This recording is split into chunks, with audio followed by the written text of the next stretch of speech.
Hi everyone and welcome back to my channel. So in this video we are going to be reacting to a video that I made back in 2021 talking about some books that I was convinced were going to be 5 stars. We're going to be finding out if they actually were 5 stars. Obviously the whole point of this type of challenge, if you can call it a challenge, the whole point of doing this is to find out whether I know my own reading taste. So I am going to be keeping a tally as we go. I'm also going to be making a follow-up video to this one where I talk about 10 more books that I think are going to be 5 stars. Hopefully it won't take me as long to read those books as it did with these books, but some of them were quite intimidating. It's really surreal actually, because when I filmed this last video I was still living in my old house. I hadn't even met my partner yet, so we're going to see my old bedroom, which is, yeah, really nostalgic. Okay, I've got my headphones in and these are noise cancelling, so I currently sound like I'm underwater, which is a really weird feeling. I love how I named the video 5-star book predictions for 2021 and it's now 2024 and I've only just finished the last book. Hey everyone and welcome back to my channel. So in today's video I'm going to be sharing some 5-star book predictions. I'm going to skip through the intro actually because we do not need to hear me talk about that.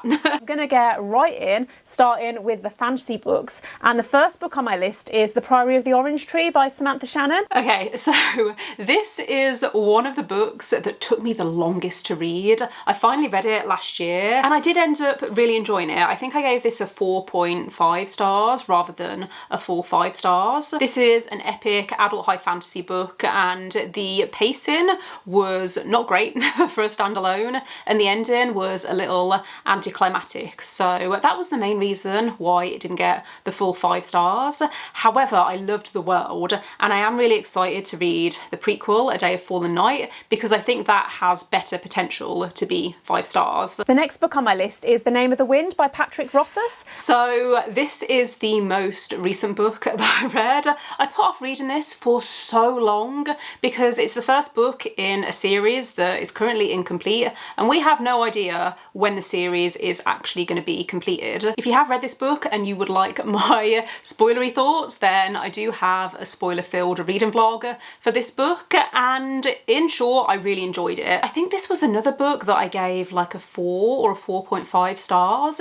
It had 5-star potential, but as soon as the love interest was introduced I found it really tedious because I hated the way that the female characters were written. Really enjoyed the setting and how it takes place in this magical university. I enjoyed my time reading this, but I wouldn't recommend it to other people because it's not a completed series and the first book doesn't wrap up like a standalone, so I'm expecting the second book is going to be similar. The next book on my list is We Hunt the Flame by Hafsah Faizal. Okay, so I did read this. I think I read it in 2021, not long after I made this video. I thought I was going to love this because I'd seen it compared to The City of Brass by S.A. Chakraborty, which I did really love and I gave 5 stars. I might have gave the first book 4.5 stars, but I gave Kingdom of Copper and Empire of Gold 5 stars. One of my favourite series of all time.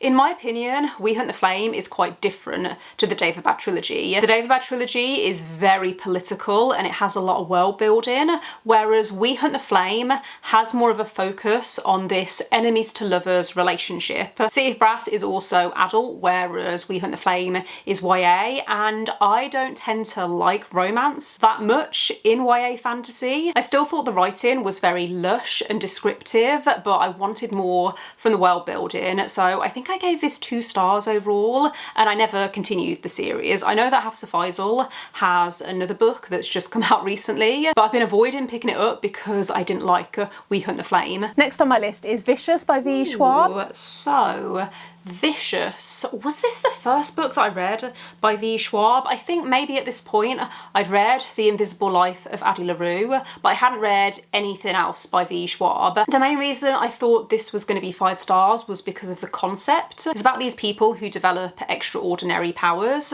and it was a really interesting concept. I always think that V. Schwab has the most interesting plot synopsises. It was really fast paced and I can remember reading it so quickly, but I struggled to care about any of the characters. And I think it was one of those situations where I'd heard so much about the book before finally picking it up that nothing surprised me, even the stuff that should have surprised me. Did really like the sequel though. I feel like that's an unpopular opinion, but I actually preferred Vengeful to Vicious. I think I gave Vicious 3 stars, but I gave Vengeful 4 stars. The next book on my list is The House in the Cerulean Sea by TJ Klune. Ooh, okay, so House in the Cerulean Sea was another 3 stars, I think. I thought I was going to love this because everyone seems to love this book. I think at the time I'd only seen 5-star reviews for it, and I do like cozy fantasy. I thought this was very sweet and wholesome, but again, I'd heard so much about it beforehand that nothing surprised me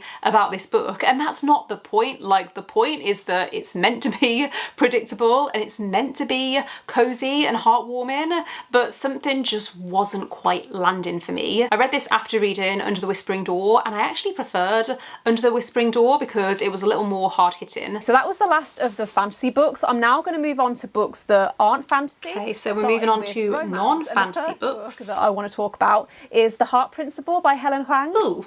Okay, The Heart Principle, I did give 5 stars. This is the 3rd book in a series of companion novels, and I'd already given the first 2 books either 4 or 5 stars. This actually ended up being my favourite in the series, not actually because of the romance, but because of the main character's personal journey. I really appreciated how raw and emotional and hard-hitting this was. Would recommend checking trigger warnings if you need them, because it's definitely not a light-hearted romance. The other 2 books in the series are much more fluffy and fun, but this is very emotional. The second romance book on my list is One Last Stop by Casey McQuiston. Ooh, okay. So I put this on my list because I'd already read Red, White and Royal Blue by Casey McQuiston, and that was 5 stars. Didn't love One Last Stop as much. I think I gave it a 4 stars. I liked the romance and how the plot had this sci-fi twist. It felt a bit too long, so that kind of brought my rating down. Honestly, it's been so long since I read this, I can't even remember what I thought about it. I know that it had found family, which I really enjoyed. I really liked the side characters actually, that was something that I did enjoy. Haven't read anything else by Casey McQuiston since One Last Stop. I know that they released a YA romance a couple of years ago, which didn't really sound like my kind of thing, but I think they have another book coming out this year, which I should really look into. The next book on my list is Anxious People by Fredrik Backman. Ooh, okay, so at the time that I made this video, I've read 2 books by Fredrik Backman. Beartown, which I gave 5 stars, and what was the other one? A Man Called Uva, which I also gave 5 stars. Unsurprisingly, I went into Anxious People expecting it to be 5 stars, and it was a 3 stars. I buddy read this with my dad, and he enjoyed it a lot more than I did, and I did really enjoy the process of reading it and talking to him about it. There were certain themes that I did really appreciate.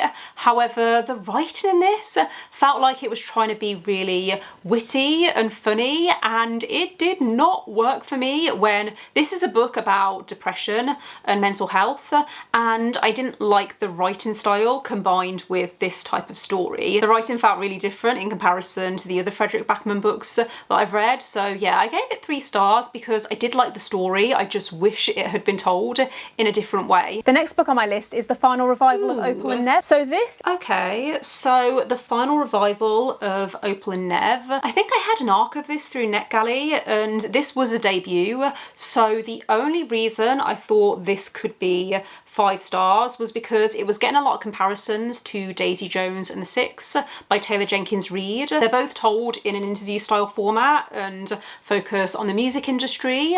I actually preferred the final revival of Opal and Neve to Daisy Jones. I thought the characters were much more likeable. This was a bit of a wild card because it was a debut, but I did actually give it 5 stars, I think. I can't remember if it was a full 5 stars or more like a 4.5, but I do remember really really enjoying my time reading it. Okay, so if I've counted correctly, then this should be the final book. The final book on my list is 3 Hours by Rosamund Lupton. Ooh, okay, so we're finishing on a high because 3 Hours by Rosamund Lupton was 5 stars. This is actually one of my all-time favourite thrillers, although I describe it as more of a literary suspense rather than like a fast-paced action thriller. It's incredibly emotional, very hard-hitting, would recommend if you're looking for something that has a lot of suspense.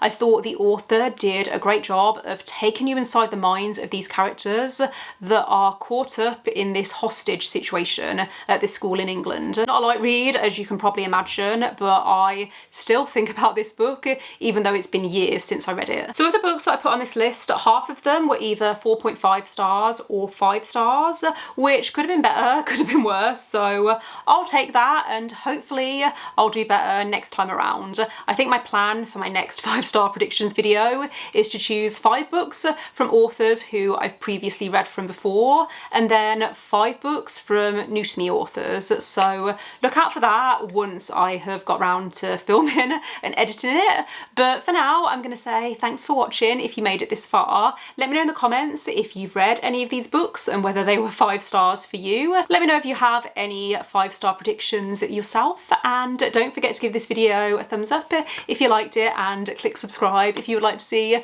more videos from me. But otherwise, I will see you next time. Bye.